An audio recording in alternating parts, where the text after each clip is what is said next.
Breaking news చూస్తున్నాం. YSR Congress party అధినేత AP మాజీ ముఖ్యమంత్రి వైఎస్ జగన్మోహన్ రెడ్డికి అక్రమాస్తుల కేసులో సుప్రీంకోర్టులో ఊరట లభించింది. రఘురామకృష్ణరాజు ఆయన మీద వేసినటువంటి పిటిషన్ ఈరోజు సుప్రీంకోర్టులో విచారణకు వచ్చింది. తనను వేధించారని, తన పుట్టినరోజు నాడే తనను అరెస్టు చేసి తనను హింసలకు గురి చేయటం జరిగిందని, దీనికి సంబంధించినటువంటి విచారణ ప్రస్తుతం జరుగుతూ ఉంది అని చెప్పి ఆయన సుప్రీంకోర్టుకి తెలియజేశారు.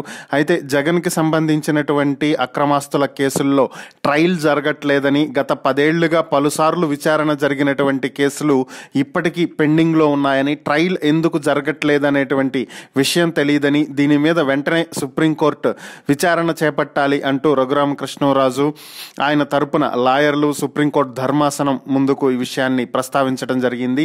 ఇక జగన్ తరపున వాదనలు వినిపించినటువంటి ముకుల్ రోహత్ని ఈ కేసు తెలంగాణ హైకోర్టులో పెండింగ్లో ఉందని, అక్కడ విచారణ జరుగుతూ ఉందని, దీనికి సంబంధించినటువంటి వివరాలు తెలియచేయటానికి సమయం కావాలని కోరటం జరిగింది. అలాగే కౌంటర్ దాఖలు చేయటానికి సిబిఐ కూడా సమయం కోరినటువంటి నేపథ్యంలో ఈ కేసుని వచ్చే సోమవారానికి వాయిదా వేయటం జరిగింది.